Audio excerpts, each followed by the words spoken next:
사무엘하 강의 38번째 시간입니다.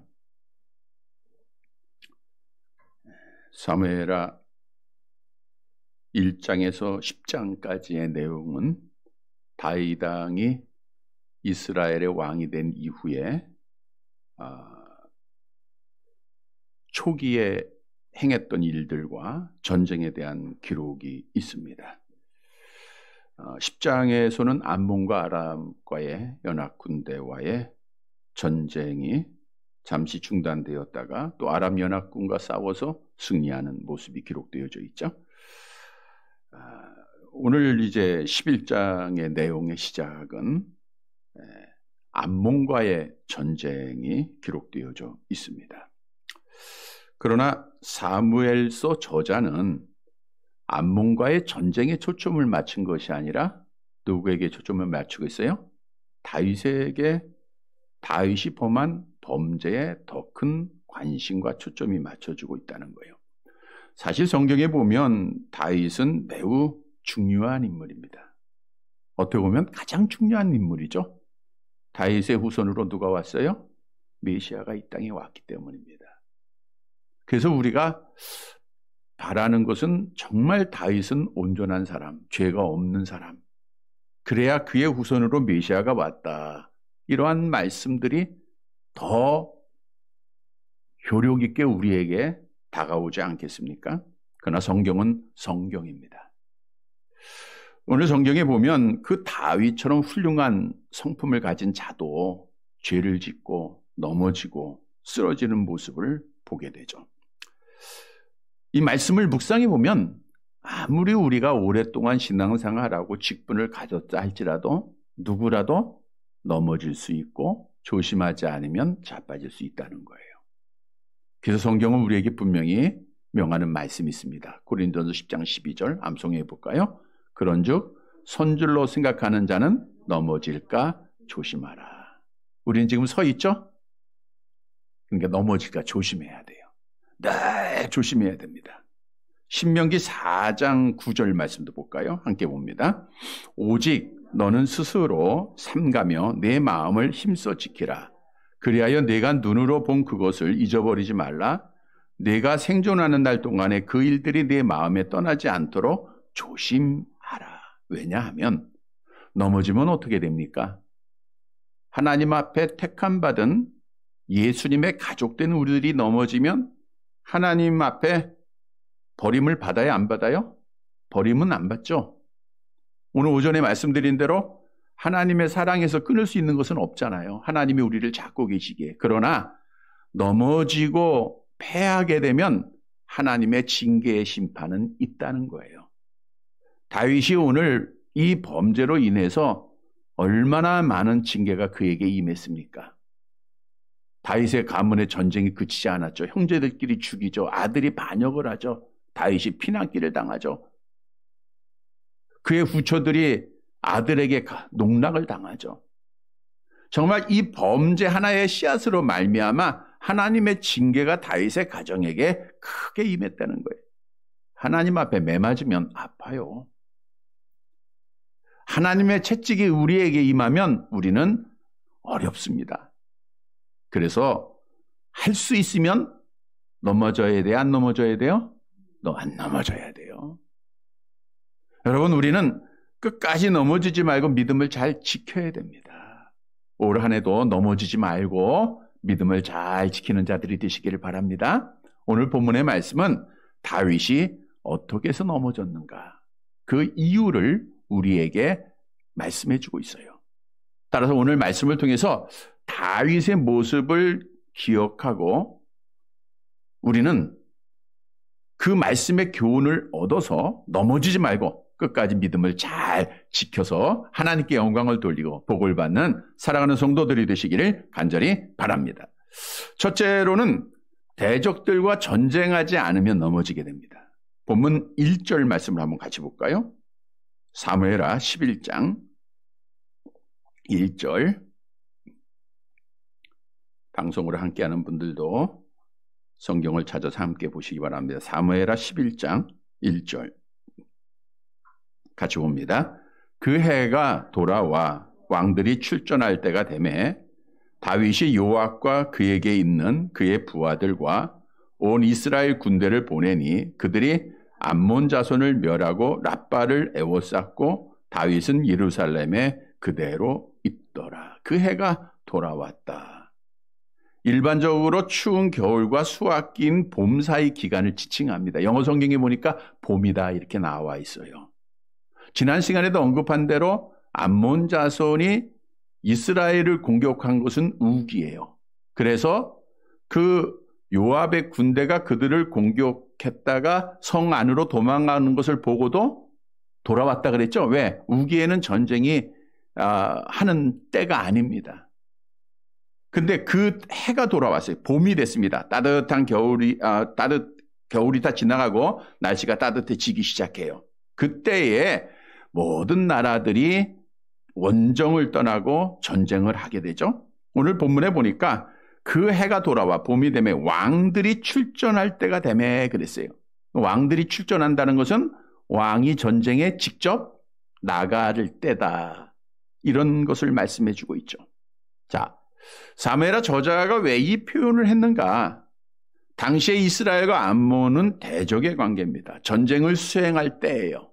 그때는 왕이 출전할 때라는 거예요. 왕이 전쟁에 나가야 한다는 거예요. 근데 다윗은 나가요, 안 나가요? 안 나가고 오늘 본문에 보니까 요압과 그에게 있는 그의 부하들과 온 이스라엘 군대를 보내니 다윗은 왕이 나가야 전쟁할 때임에도 불구하고 전쟁에 나갔어요, 안 나갔어요? 안 나가는 거예요. 요압의 군대들이 아무래도 이스라엘 군대가 암몬보다 강하죠. 그래서 암몬이 사실 이스라엘을 공격할 때 아람 사람을 돈 주고 사지 않았습니까? 근데 이제는 암몬 사람만 공격하는데 지난주에 요압의 군대가 아람을 다 점령했기 때문이죠. 그러니까 쉽게 점령이 돼요. 그래서 암몬 자손을 멸하고 랍바를 에워쌌다. 랍바는 암몬의 수도를 말하고 있어요. 그러니까 수도는 항상 성으로 쌓여 있죠. 우리나라도 서울을 지키기 위해서 성들이 남한산성, 북한산성 쭉 쌓여 있듯이 그 랍바 성을 다 에워싼 거예요. 다시 말하면 수도의 점령이 곧 이루어지게 될 것이라는 거죠. 그런데 다윗은 어디에 있었어요? 오늘 본문에 보니까 다윗은 예루살렘에 그대로 있더라. 다윗의 군대가 요단 동편 암몬을 격파하고 그 수도 랍바를 에워싸고 전쟁을 할 때 왕이 나가야 전쟁해야 함에도 불구하고 오늘 기자는 그걸 강조한 거예요. 다윗은 전쟁에 나가지 않고 예루살렘에 그대로 있더라. 그대로 있다는 것은 계속해서 있었다라는 것을 말씀해 주고 있습니다. 다윗은 전쟁에 나갔다고 하면 싸우는 곳에 갔다고 하면 넘어졌을까요? 안 넘어졌을까요? 안 넘어졌겠죠. 근데 왕궁에 거하다가 다시 말하면 전쟁에 나가지 않았다가 넘어지고 실패한 자가 되었다는 거예요. 오늘 우리에게 주는 교훈입니다. 우리가 대적들과 전쟁함에 있어서 피하기만 해서도 안 돼요. 싸울 땐 싸워야 돼요. 그래야 넘어지지 않고 승리하게 되는 겁니다. 주의 자녀들을 십자가의 군병이라고 그랬죠. 우리의 대적은 누구예요? 우리의 대적은 악한 영이죠. 에베소 6장 12절 함께 봅니다. 우리의 씨름은 혈과 육을 상대하는 것이 아니요 통치자들과 권세자들과 이 어둠의 세상 주관자들과 하늘에 있는 악의 영들을 상대함이라. 그런데 이 악한 영과 싸움에 있어서 다윗이 피했다는 거예요. 그래서 넘어진 거예요. 다윗도 피하지 않고 자기의 대적들과 함께 싸움에 나갔을 때는 어떻게 했죠? 승리를 하는 거예요.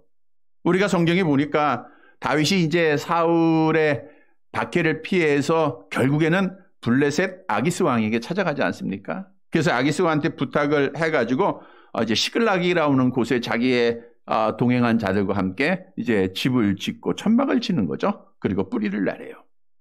그때 당시에 블레셋과 이스라엘의 전쟁이 일어나자 다윗은 블레셋 군대 일원으로 아기스 왕 지휘에 따라 전쟁에 나아가게 됩니다. 그런데 다른 방백들, 블레셋이 다섯 왕들이 연합을 해서 이룬 나라죠. 근데 다른 왕들이 반대하는 거예요. 그래서 다윗이 하나님의 백성 이스라엘과의 전쟁에 참여하지 않고 하나님의 은혜로 시글락으로 돌아와요. 돌아와 보니까 어떻게 됐어요? 완전히 풍지박산이 났어요. 자기들 집이 다 불태워져 없어졌고 아내와 아이들은 다 사로잡혀갖고 자기들이 가지고 있던 것도 다 빼앗긴 거예요. 그때 다윗이 직접 자기와 함께한 자들과 함께 이제 아말렉을 향해서 공격을 합니다. 쫓아갑니다. 사무엘상 30장 17절 함께 봅니다. 다윗이 새벽부터 이튿날 저물 때까지 그들을 치매 낙타를 타고 도망한 소년 400명 외에는 피한 사람이 없었더라. 이렇게 직접 전쟁에 나가서 피곤하지만 자기와 함께하는 400명을 데리고 나가서 아말렉을 쳐요. 그리고 빼앗긴 걸 다 찾아옵니다. 전쟁에 나가니까 하나님이 승리를 줘요. 싸우니까 승리를 주더라고요. 블레셋과의 전쟁 때에도 다윗은 많이 전쟁에 직접 나갔습니다. 나갔을 때는 승리를 했어요. 사무엘상 19장 8절 함께 봅니다. 전쟁이 다시 있으므로 다윗이 나가서 블레셋 사람과 싸워 그들을 크게 쳐 죽이매 그들이 그 앞에서 도망하니라. 단순한 진리예요. 우리가 대적 앞에서 도망하면 싸우지 않으면 패하는 거고 넘어지는 거고요. 싸우면 승리하는 거예요. 그러니까 우리는 싸워야 됩니다. 여러분, 우리는 지금 영적 전쟁 중에 있잖아요. 계속해서 말씀드린 대로 악한 영에 사로잡힌 이 정권은 교회에만 예배를 드리지 못하게 해요. 교회가 예배를 드리면 집합금지 명령을 내리고, 오전에 말씀드린 대로 작년 12월 30일 마지막 날에 그 통과가 됐어요, 법이.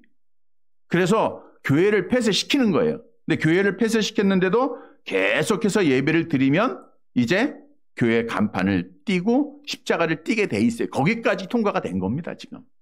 우리 아무도 몰라, 지금. 이러한 악한 법이 만들어졌고 통과가 됐음에도 그러니까 지금 많은 교회들이 폐쇄되고 있지 않습니까? 참으로 어처구니 없는 일이에요. 이렇게 된 것은 악한 자들과 처음부터 싸웠어야 돼요. 이번에 아량을 베푸는 척하면서 총리가 나와서 수도권의 교회는 10%까지 예배드리고 수도권을 제외하여서는 20%까지 예배드려라. 어디 예배를 몇 프로 드려라, 누구만 드려라, 몇 명 드려라. 이건 어떻게 감히 종교의 자유가 있는 나라에서 행할 수가 있습니까? 그 10% 말 나온 것도 한국교회를 대표한다고 하는 대형 교회 목사들이 총리한테 가서 부탁한 거예요. 우리 10%라도 드리게 해달라. 그러니까 10%라고 나온 거예요. 자, 이것이 얼마나 차별 있는 일인가, 공정하지 못한 일인가를 우리가 봐야 돼요. 다시 말하면 이 정권이 악한 영에 사로잡혀서 교회를 얼마나 무시하고 하나님을 얼마나 무시하고 있는가를 우리가 알아야 됩니다. 교회가 10%면 다른 데도 10% 해야죠. 관공서도 10%만 해야죠. 백화점도 10%만 들어가야 되고 영화관도 10%만 들어가야 되고 공공시설 모인 곳은 다 10%가 해야 돼요. 직장에 가서 대면하고 앉아서 근무하는 사람도 전부 재택근무해야 돼요. 10%만 일하던가. 사실 우리 교회는 대면 예배라는 게 없잖아. 설교자가 여러분의 얼굴만 볼 뿐이지 여러분은 대면하지 않죠. 지금 앞만 보고 있잖아요. 우리가 영적으로 대면하는 것은 누굴 만나는 거예요? 하나님 만나는 거죠. 하나님 만나는 거. 이렇게 교회에만 이 악한 자들이 박해를 하고 집중해서 공격을 하는 거예요. 얼마나 이 언론이 무서운지. 교회가 코로나의 근원지다. 근데 통계적으로 보니까 6.8 종교시설 전체에서 걸린 것은 8번째예요. 요양시설이 1번이고 쭉 나오면 6번. 종교시설이 6.7%입니다. 그러니까 아주 미약해요. 종교시설에서 걸린 사람. 종교시설도 기독교만 말하는 게 아니에요. 거기에는 천주교도 있고 불교도 있고 일반적인 종교 다 들어간 거예요. 그러니까 기독교 안에는 6.7%가 안 된다는 거예요. 자, 이번에 백신이 들어옵니다. 그러면 위험군으로 분류해가지고 먼저 가장 위험한 사람들한테 또 중요한 사람들한테 백신을 준다고 순서가 쭉 나왔죠. 이 정부가 지금까지 교회가 가장 위험하다 계속 광고했죠. 거기 교회가 들어가 있습니까? 교회는 없어요. 백신 먼저 나오면 교회가 코로나에 진원지면 교회부터 코로나 백신을 줘야 될 거 아니에요. 그 백신의 보급 방법에 쭉 보면 교회는 없습니다. 그거는 이 정부도 교회가 코로나의 진원지가 아니고 위험군이 아니라는 것도 그들이 인정하는 거예요. 그런데 어떻든 예배를 방해하고 예배를 못 드리게 하는 거예요. 여러분, 우리는 하나님이 지금 보고 계시고 살아계세요. 신사참배 때 신사참배 안 한 사람이 참신앙이고 진짜 예수님의 가족이고 한 사람들은 사단의 가족이라 그랬어요. 우리 하나님이 보실 때에 물론 여러 가지 상황들이 있겠지만 세상 두려워하고 전쟁하지 않고 싸우지 않고 타협하다가 예배 못 드리는 것이 하나님 앞에 기쁨이 될까요? 아니면 어렵지만 하나님 앞에 예배하는 것이 하나님 앞에 기쁨이 될까요? 뭐 당연한 답이 아닙니까? 그래서 우리는 싸우는 거예요. 악한 영과 싸우는 겁니다. 예배를 드리기 위해서 싸워야 되고 우리뿐만 아니라 많은 교회들이 지금 예배를 고수하고 있고 성경 말씀을 지켜가고 있어요. 왜? 싸우는 자는 승리를 해요. 싸우지 못하면 실패하게 되어 있기 때문입니다. 그러면 우리가 싸우기 위해서 그냥 싸우는 거 아니에요. 다윗이 전쟁터에 나갈 때 자기가 직접 갈 때 그냥 간 게 아닙니다. 먼저 뭐 했어요? 여호와께 여쭈는 일을 하죠. 그 아말렉과 전쟁 나가기에 앞서 어떻게 할까요? 사무엘상 30장 8절을 보세요. 함께 봅니다. 다윗이 여호와께 묻자와 이르되 내가 이 군대를 추격하면 따라잡겠나이까 하니 여호와께서 그에게 대답하시되 그를 쫓아가라. 내가 반드시 따라잡고 도로 찾으리라. 먼저 하나님 앞에 기도하는 거예요. 기도하지 않고 싸우면 우리는 실패합니다. 기도하고 싸움터에 나가야 넘어지지 않고 승리하는 거예요. 성도 여러분, 오늘 본문의 말씀에서 봄이 돌아왔습니다. 왕들이 다 나라마다 전쟁에 나갈 때예요. 그런데 다윗은 전쟁에 나가지 않고 예루살렘의 왕궁에 거하다가 넘어졌다고 하는 거예요. 전쟁하지 않고 싸우지 않으면 넘어집니다. 우리는 우리의 신앙을 방해하고 하나님의 말씀을 대항하는 자들과는 어떻든 싸워야 돼요. 영적 전쟁해야 돼요. 여기서 넘어지지 않고 승리하기 위해서는 싸우는 자가 돼야 돼요. 기도하고 싸워야 됩니다. 오늘 말씀 따라 기도하고 싸워서 우리도 넘어지지 말고 끝까지 믿음을 지키고 승리하는 사랑하는 성도들이 되시기를 간절히 바랍니다. 두 번째로 세상 것에 탐심을 가지면 넘어지게 됩니다. 본문 2절의 말씀을 함께 볼게요. 2절.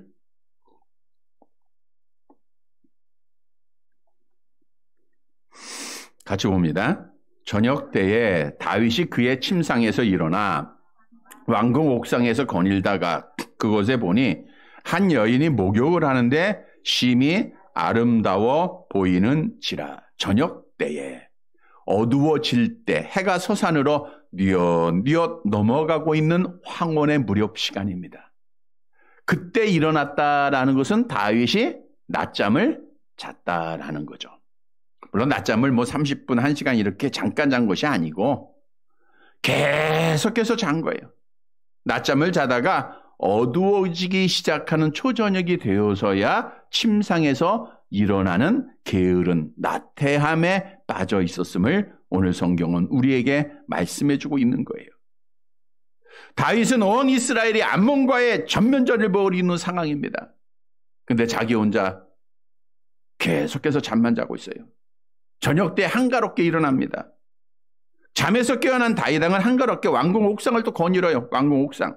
그러니까 다윗 왕궁은 시온산의 고지대 높은 곳에 있어요. 그러다 보니까 주변의 집들이 다 보이게 돼 있어요. 그런 이유로 왕궁의 옥상을 거닐던 다윗이 다른 집들의 뜰을 다 보는 거예요. 당연히 예루살렘 안에 있는 집들이니까 고위 관리들의 다 집이겠죠. 그 보고 있는데 눈에 들어오는 게 오늘 본문에 보니까 마침 목욕하는 매우 아리따운 한 여인이 눈에 들어왔다. 한 여인이 목욕을 하는데 심히 아름다워 보이는 지락이세요. 그러니까 다윗이 그 아름다워 보이는 여인에게 그 목욕하는 모습에 심취되어 있고 결국에는 불타는 정욕이 그에게 들어왔다는 거예요. 그래서 유혹을 받게 되고 넘어지게 된 겁니다. 다시 말하면 마음의 죄악의 씨앗이 뿌려진 거예요. 탐심이 들어가요. 탐심이. 그래서 탐심으로 인하여서 결국 넘어졌다는 거죠. 여러분, 우리에게 주는 교훈이에요. 우리도 세상 것에 탐심을 가지면 누구라도 넘어지게 되어 있다는 겁니다. 우리 첫사람 아담의 타락의 모습을 한번 볼까요? 하나님께서 아담과 하와를 만들어 놓고 선악을 알게 하는 나무의 실과를 먹지 말라 그랬어요. 뱀이 찾아와서 미혹을 합니다. 너희가 먹으면 하나님처럼 눈이 밝아져서 선악을 분별하는 지혜를 얻게 될 거야. 그 말을 듣고 하와가 어떻게 되죠? 창세기 3장 6절을 한번 보세요. 창세기 3장 6절 함께 봅니다. 여자가 그 나무를 본즉 먹음직도 하고 보암직도 하고 지혜롭게 할 만큼 탐스럽기도 한 나무인지라. 이미 탐심이 들어갔어요. 그러니까 보지 않았어야 되는 건데 보고 나니까 먹음직하죠. 보암직하죠. 탐스럽기도 한 나무라 그랬어요. 성경은 순종의 규칙으로 우리에게 주신 10가지 계명, 10계명 중에 10번째 계명이 이 계명입니다. 출애굽기서 20장 17절 말씀을 볼까요? 함께 봅니다. 내 이웃의 집을 탐내지 말라. 내 이웃의 아내나 그의 남종이나 그의 여종이나 그의 소나 그의 낙이나 물은 내 이웃의 소유를 탐내지 말라.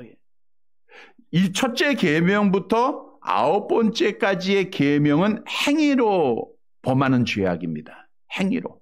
근데 10번째 계명은 행위가 아니고 어디예요? 마음으로 범하는 죄악을 말하는 거예요. 탐하지 말라는 거예요. 탐심이라고 하는 원문의 뜻은 만족할 수 없는 욕망, 세상에 대한 지나친 사랑을 의미하고 있는 거예요. 여러분, 대부분 사람들은 다 탐심을 가지고 있어요. 우리가 죄로 연약한 인생들이기 때문에 현재 생활에 분명히 성경은 만족하라. 하지만 만족하지 못하고 더 갖고자, 더 좋은 것 갖고자 하는, 취하고자 하는 욕심을 다 가지고 있어요. 다시 말하면 모든 인간들에게는 동물적 욕심이 있다는 거예요. 더 좋은 거 먹고 싶고, 마시고 싶고, 입고 싶고, 갖고 싶고. 그런데 이 탐심이 마음에 자리하게 되면 죄를 범하게 돼 있는 거예요. 넘어지게 돼 있다는 겁니다. 그래서 얼마나 많은 교인들이 세상 것 탐하다가 결국 믿음을 헌신짝처럼 버리고 교회를 떠나고 하나님을 떠나는 것을 보게 돼요. 여러분, 마음의 죄는 결국 행동으로 옮겨집니다. 우리의 말 한마디도 어디에서 나오는 거예요?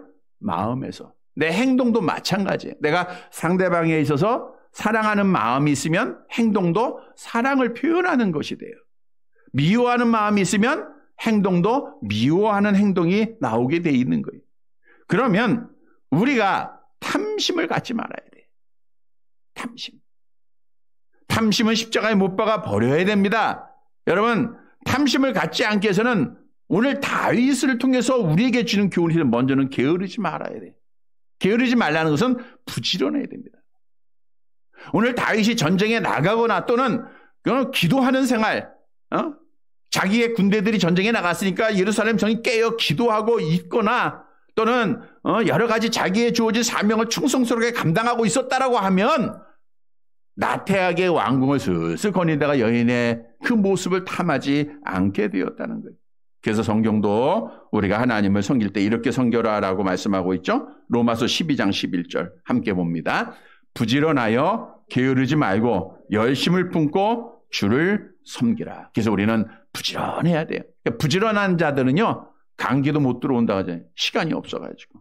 부지런하면 코로나도 이겨나갑니다. 그래서 우리가 너무 게으르게 있지 말고 부지런하시기 바랍니다. 부지런하게 하나님 섬겨야 되고 모인을에 힘써야 돼요. 그리고 탐심을 갖지 않기 위해서는 가장 중요한 거예요. 마음에 만족함이 있어야 돼요. 만족. 지금 내가 좋다. 지금 만족한다. 라고 하면 세상을 당연히 이기고 넘어지지 않게 돼 있는 거예요. 전도서 5장 10절은 이렇게 말씀하고 있죠. 함께 봅니다. 은을 사랑하는 자는 은으로 만족하지 못하고 풍요를 사랑하는 자는 소득으로 만족하지 아니하나니 이것도 헛되도다. 내가 은금을 사랑해요. 아무리 많은 은금이 있어도 만족함이 없습니다. 돈을 사랑하는 자는 아무리 많은 돈이 있어도 만족하지 못해요. 돈의 노예가 된 자들이기 때문이죠. 만족이라고 하는 것은 지금 형편에 감사하는 거예요. 우리가 다른 사람과 비교해서 왜 우리 자녀는 이럴까? 왜 내 형편은 이럴까? 왜 우리는 이럴까라고 비교하는 게 아니라 지금 형편. 성경도 우리에게 약속하잖아요. 디모데전서 6장 8절 함께 봅니다. 우리가 먹을 것과 입을 것이 있은즉 족한 줄로 알 것이니라. 하나님은 나보다 나를 더 잘한다 그랬죠? 나보다 나를 더 잘하세요. 우리가 지금 내가 탐하는 것까지면 하나님 모른다고 부인할까 봐 적절하게 하나님이 은혜를 주시는 겁니다. 필요할 때 주시는 거예요. 필요한 만큼 주시는 겁니다. 배가 불러서 하나님 모른다. 그렇게 하지 않기 위해서 적절하게 주세요. 또 배고파서 하나님의 말씀을 범할까? 또 적절하게 주시는 거예요. 여러분, 지금의 건강, 지금의 자녀들, 지금의 가정들, 지금의 형편, 이것이 하나님께서 나에게 베푸신 최상의 조건이라고 하는 사실을 믿으시기를 바랍니다. 그래서 우리는 만족해야 돼요. 누가복음 12장 15절도 탐심을 물리치라 그랬죠? 함께 봅니다. 그들에게 이르시되 삼가 모든 탐심을 물리치라. 사람의 생명이 그의 소유에 넉넉한 데 있지 아니하니라. 탐심을 물리쳐라 그랬어요.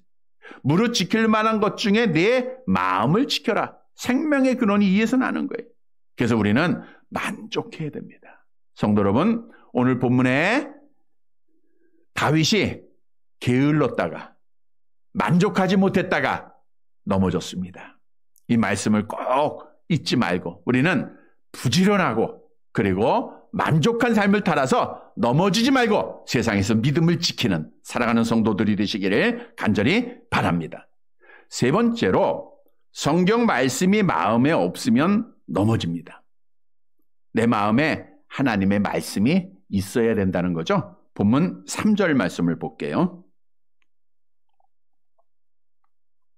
이제 탐심을 가진 다윗이 행동으로 이렇게 옮깁니다. 같이 봅니다.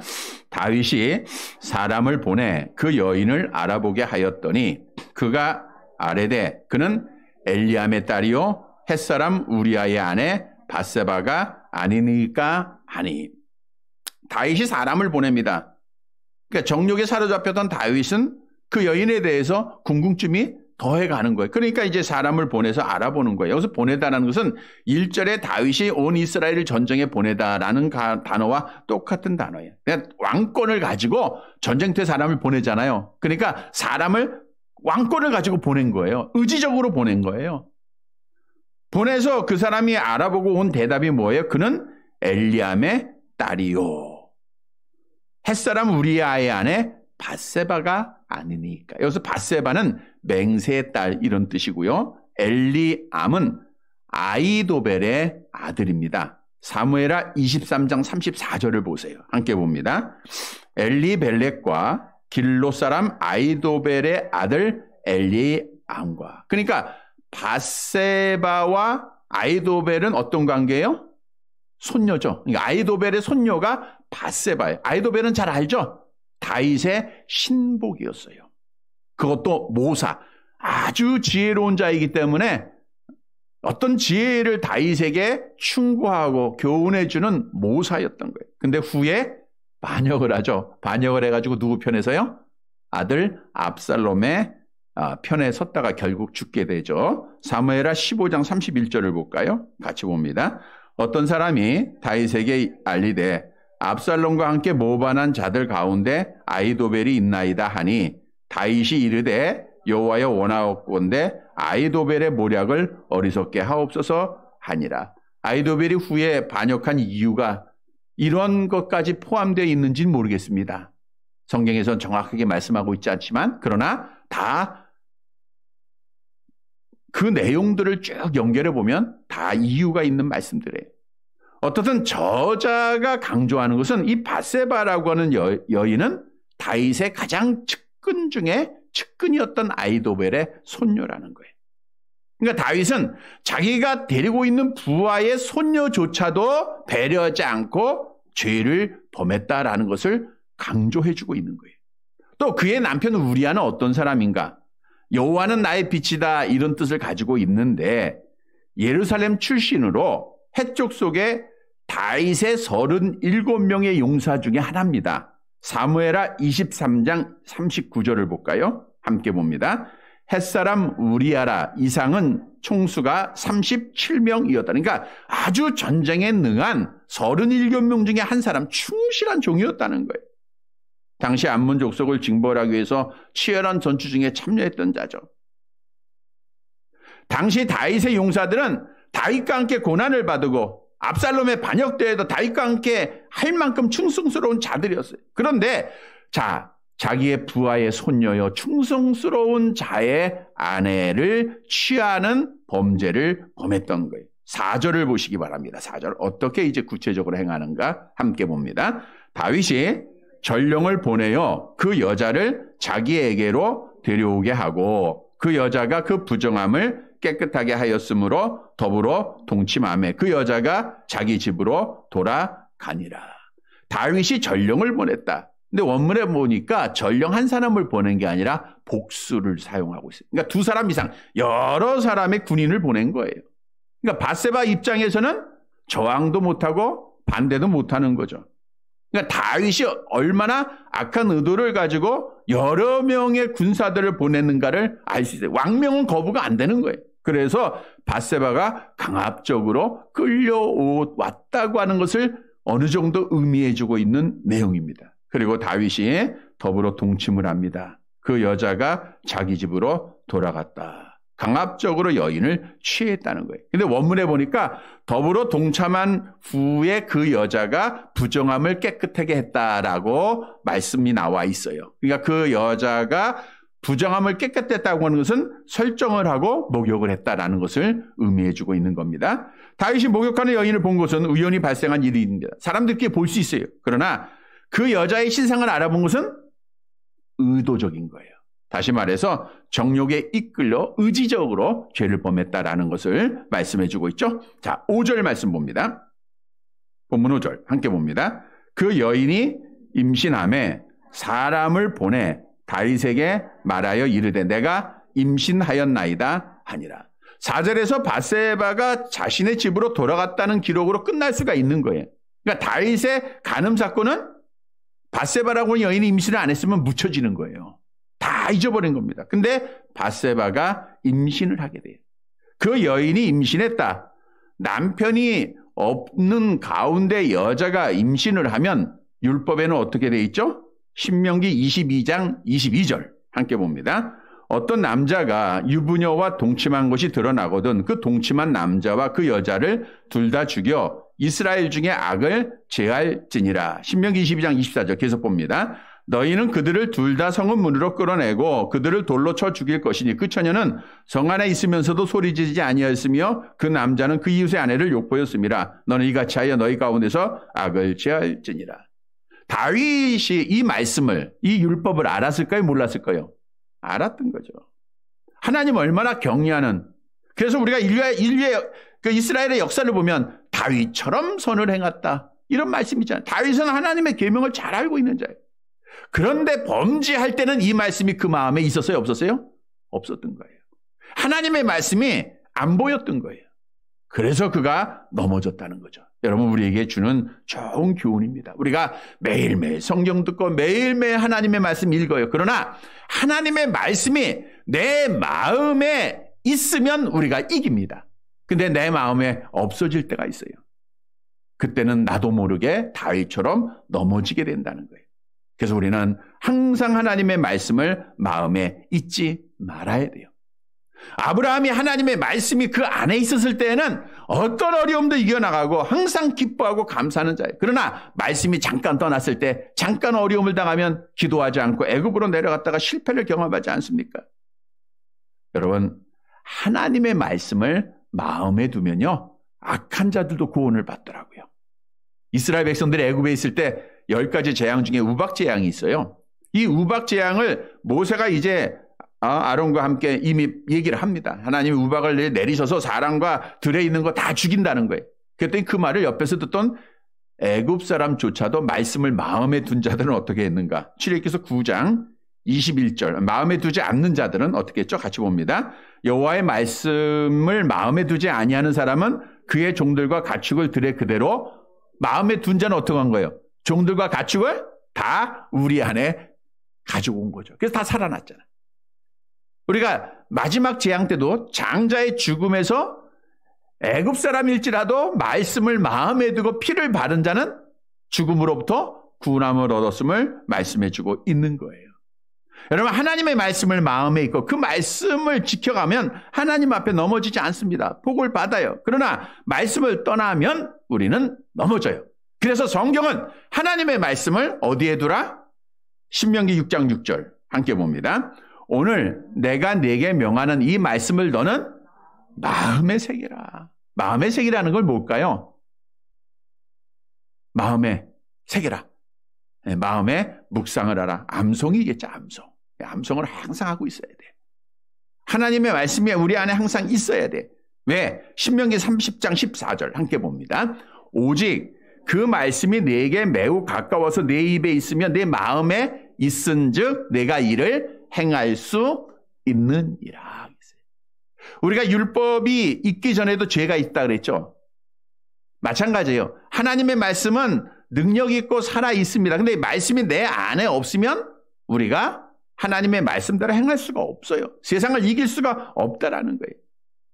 누가복음 8장 15절에도 좋은 마음으로 말씀을 듣고 인내로 결신하는 자가 좋은 땅이다라고 말하고 있죠. 우리 시편 119편 오랜만에 한번 암송해 볼까요? 청년이 무엇으로 9절과 11절 시작. 청년이 무엇으로 그 행실을 깨끗하게 하리이까 주의 말씀을 따라 삼갈 것이니 내가 주께 범죄치 아니하려 하여 주의 말씀을 내 마음에 두었나이다. 내가 범죄하지 않기 위해서 넘어지지 않기 위해서 뭘 마음에 둬요? 하나님의 말씀을 마음에 두었다는 거예요. 여러분, 하나님의 말씀은 지금도 살아있습니다. 이 말씀이 내 마음에 있으면 넘어지지 않아요. 말씀이 보이면 우리는 믿음을 지킵니다. 그런데 오늘 본문의 다윗은 하나님의 율법을 알고 있으면서 다 잊어버린 거예요. 하나님이 안 보여요. 말씀이 없어요. 그 마음에서 버려버렸어요. 그래서 자기도 모르게 넘어지고 죄를 범하고 있는 거예요. 우리에게 주는 귀한 교훈들 기억하셔야 돼요. 성도 여러분, 우리는 한순간도 조심하지 않으면 넘어집니다. 다시 말하면 내 안에 항상 뭐가 있어야 돼요? 하나님의 말씀이 있어야 돼요. 말씀 암송하고 말씀 묵상하고 말씀 붙잡고 넘어지지 않고 믿음을 지키는 사랑하는 성도들이 되시기를 간절히 바랍니다. 말씀을 정리해 드립니다. 여러분, 신앙생활은요 끝까지 조심해야 돼요. 끝까지. 언제 그 마귀가 놓은 구덩이에 빠질지 몰라요. 우리는 몰라요. 언제 미혹을 받을지 모릅니다. 순식간에 넘어지는 거예요. 순식간에 빠지는 겁니다. 누가복음 21장 34절 함께 봅니다. 너희는 스스로 조심하라. 그렇지 않으면 방탕함과 술 취함과 생활의 염려로 마음이 둔하여지고 뜻밖의 그날이 덕과 같이 너희에게 임하리라. 조심하지 않으면 넘어진다는 거죠? 조심하지 않으면 넘어집니다. 성도 여러분, 오늘 본문의 말씀은 우리가 다윗이 왜 어떻게 넘어졌는가를 오늘 말씀에서 교훈해 주고 있어요. 우리 오늘 하나님 앞에 서는 날까지 이 말씀이 굉장히 중요합니다. 왜 넘어지지 않아야 하기에. 우리는 대적과 피하지 말고 타협하지 말고 싸워야 돼. 그래야 안 넘어집니다. 우리는 악한 영과 타협하지 말아야 돼요. 믿음을 지키기 위해서 싸워야 돼요. 그러면 승리합니다. 또 탐심을 가지고 있으면 넘어져요. 탐심은 십자가에 못 박아 버려야 됩니다. 탐심하지 않기 위해서는 뭐하라? 탐심하지 않기 위해서는 부지런하라. 그리고 지금의 생활에 만족하라. 그러면 안 넘어집니다. 그리고 우리 마음속에 뭘 두어야 돼요? 성경 말씀을 두어야 돼요. 그러면 넘어지지 않고 우리가 악한 세상에서 믿음을 지키는 복된 자들이 되는 거예요. 사랑하는 성도 여러분, 오늘 주신 말씀 따라 다윗도 넘어지기 때문에 우리는 더 넘어질 수밖에 없는 상황입니다. 오늘 말씀을 마음에 꼭 붙잡고 우리는 항상 대적과 싸우고 그리고 탐심을 물리치고 성경 말씀을 마음에 꼭 두어서 넘어지지 말고 믿음을 끝까지 잘 지켜 하나님께 영광을 돌리는 사랑하는 성도들이 되시기를 주님의 이름으로 간절히 바랍니다. 하나님 아버지, 지금까지 저희들을 붙잡아 주시고 믿음을 지켜가게 하신 것 감사를 드립니다. 많은 시험들이 있고 많은 싸움들이 있지만 우리에게 승리를 주신 여호와 하나님을 찬양합니다. 아버지 하나님, 그러나 다윗 같은 위대한 신앙인도 조심하지 않았다가 넘어졌습니다. 오늘 귀한 말씀으로 교훈해 주셨사오니 우리는 우리의 대적과 타협하거나 피하는 자들이 아니라 기도하고 싸워서 승리하고 하나님께 영광을 돌리는 사랑하는 성도들 되게 하옵소서. 부지런한 삶을 살게 하시고 지금의 삶에 만족함을 우리에게 주시사 탐심을 물리치게 하옵소서. 하나님의 말씀 성경을 꼭 내 마음에 두는 자들, 그래서 넘어지지 않고 끝까지 믿음을 지켜나가는 하나님의 사람들, 승리해서 하나님께 영광을 돌리는 주의 성도들 되어지게 하옵소서. 이제 오늘도 예배에 성공하게 하신 여호와 하나님, 이 시간 사랑하는 자들을 세상으로 보내십니다. 오늘 말씀 꼭 기억하고 넘어지지 않고 믿음을 잘 지키는 자들 되어지게 하옵소서. 한국교회를 주님께서 사랑해 주시고 여호와를 경외하는 믿음의 사람들이 이 기회에 주 앞에 바로 돌아오게 하옵으며 한국교회가 예배를 회복하기를 원합니다. 하나님께서 기뻐하시는 참 예배를 드리는 이 한국교회가 되게 하시고 저녁 예배를 회복할 수 있도록 은혜를 베풀어 주옵소서. 그리고 하나님을 대항하는 자들, 어리석은 자들을 주께서 공의로 심판해 주시고 이 나라가 다시 한번 회복되어서 세계 선교의 귀한 사명을 감당하게 하옵소서. 우리 부천중앙교회를 세우셨사오니 이 교회를 통하여 영광 받으실진데 하나님, 우리 남은 자를 통하여 회복을 약속하신 그 역사가 우리를 통해서 이루어지게 하옵시고 우리 성도들 가운데 육신의 병으로 고통당하는 자들이 있습니다. 능력의 손길로 어루만져 주옵소서. 약함을 가진 자들에게 강함을 허락해 주옵소서. 마음이 불안한 자들에게 평안함을 허락해 주옵소서.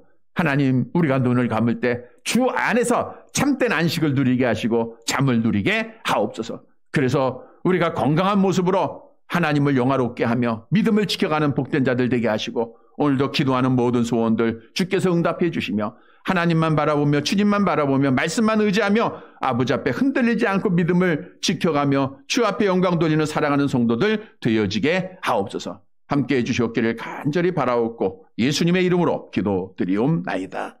아멘.